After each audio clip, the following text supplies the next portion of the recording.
Let's see, a close source, or a source close to the situation, tells NRO that opposition to the continuing resolution is definitely gaining some momentum.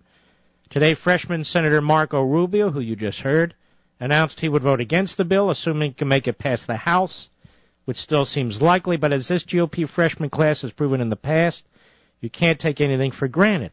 I'm told that Boehner meets once a week at least with the freshman class. He thinks he has them under control, except for, quote, 12 of the Tea Party crazies, unquote.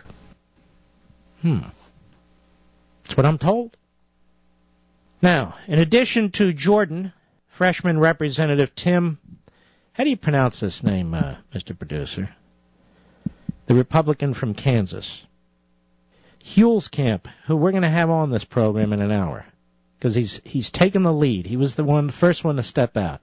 Tim Huelskamp, Republican Kansas. Let's remember that. Jeff Duncan, Republican South Carolina, and our buddy Alan West, Republican Florida.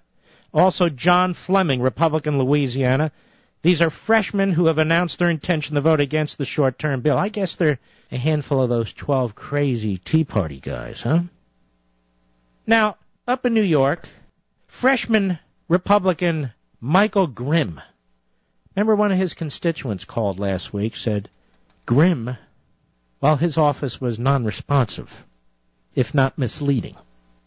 Well, he released a statement criticizing, quote, the extreme wing of the Republican Party, unquote, for opposing the short-term continuing resolution and chiding all lawmakers who would, quote, bow to the extreme right or left.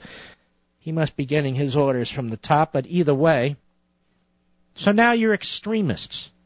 Not him, not the spendaholics, not the people busting our society, not the people funding Obamacare with our children's wealth that they've yet to create, not the big government types. You, the American people who've had enough, you're an extremist, according to this Republican freshman from New York, Michael Grimm. Mr. Producer, see if this jerk will come on this program.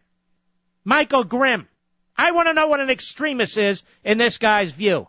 I want to know who he thinks elected him to Congress. To call everybody who's raising objections to this extremist? Pathetic. He says they're not looking at the big picture, and the last thing we want to do is become like Nancy Pelosi in Congress, where it was my way or the highway. What the hell is this guy talking about? We want effective policies put in place. I mean, this is fundamental, ladies and gentlemen. My way or the highway? Seems to me that's his position. He just called us all extremists. I know there's some opposition to working with Senate Democrats from the extreme right of the Tea Party who would rather see a government shutdown than pass a short-term resolution. However, as long as we continue to cut spending each time, we're keeping our promise to the American people to reduce the deficit and fix the economy. What a jerk. What a buffoon. Get this idiot on here, Phil. Come on. Let's cut through some of these platitudes. I want to know exactly how Representative Grimm from New York is fixing the economy and reducing the deficit. I want to know what his ideas are on entitlement programs and Obamacare. See, that's why none of these guys learned from Reagan. That's why Reagan stood out. And you can hear it in Rubio and Palin and Bachmann and so many others. I just can't name them all. Sorry, guys and gals, but you know who you are. But Grimm is a coward. He's just a go-along guy. He's a placeholder. As long as we continue to cut spending each time, they're cutting spending proposed by the Democrats. What are they going to do after 3 weeks? That's what I want to know from Mr. Grimm. And what about the $100 trillion in unfunded mandates in Social Security, Medicare, and Medicaid? What is Mr. Grimm's proposal? This is why it's important to embrace people like Scott Walker and Kasich over there in Ohio and others who really are taking the fight to the left and paying a price as opposed to this. This guy Stiles goes on at the corner. House Majority Leader Eric Cantor, what a huge disappointment. Majority Whip Kevin McCarthy, another one. Met with reporters this afternoon and acknowledged widespread frustration among Republicans about the lack of a long-term solution, but placed the blame on Senate Democrats and Obama for failing to put forward a legitimate proposal from which to negotiate a compromise. Well, what's our proposal? Why don't we put that forward, take it to the American people, and try and persuade the American people, those who aren't with us, to be with us? Why don't we try to go over the heads of the lib media? Again, a Reaganite tactic. We're going to wait for Obama to come up with something? Obama's already come up with something. He's bankrupting the nation. He's spending like hell. He's a destroyer. He's already come up with something. Here's the thing, folks. If Obama were kind of a left-of-center Democrat, if he were really engaged, if he were truly effective at the big lie, even though he tells the big lie all the time, he's not that effective at it. He's very intellectually lazy, disconnected from the American people. You've got unemployment sky high, foreclosure sky high, gasoline sky high. May I ask you a question? How hard is it for the Republicans to make a case against this guy? Apparently very hard. And according to Mr. Grimm, if we don't go along and get along, we're extremists. Hey, what a schmuck. Well, now I know I'll never come on. Don't even bother. And who cares? Why waste my airtime with Grimm? Cantor went on. Obviously, there are a lot of other issues that we'd like to see dealt with in any kind of longer-term solution. But right now, we're trying to position ourselves so we can ensure no government shutdown, continue to cut spending, and to reach a result that I think a majority of members can go along with.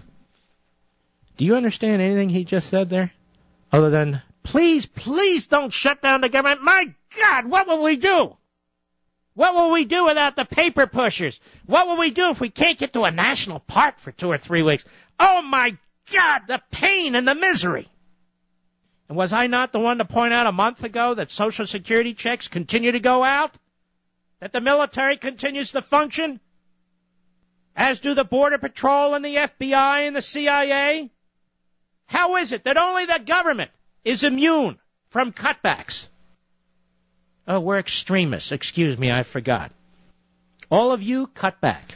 All of you pay higher taxes. All of you risk losing everything, your homes and your jobs, as you fend for your survival every day in the private sector. On the other hand, if you dare to demand that the government take seriously its obligation to live within its constitutional limits, and that cut and that spending be slashed because of the massive increases over the last 2 years, oh, you're an extremist. You're the extreme wing of the Tea Party. Mr. Grimm, you're a disgrace. I don't know how the hell you got elected. You came in on the wave of the Tea Parties. Now you're playing games, right? Because you're in one of those tough districts. So you figure, what the hell? Now you want to hold on. So now you'll become an Arlen Specter. We're on to you, Grimm. Now, Cantor said House Republicans were forced into a short-term resolution because of inaction on the Senate. This isn't going to fly. We had to do this.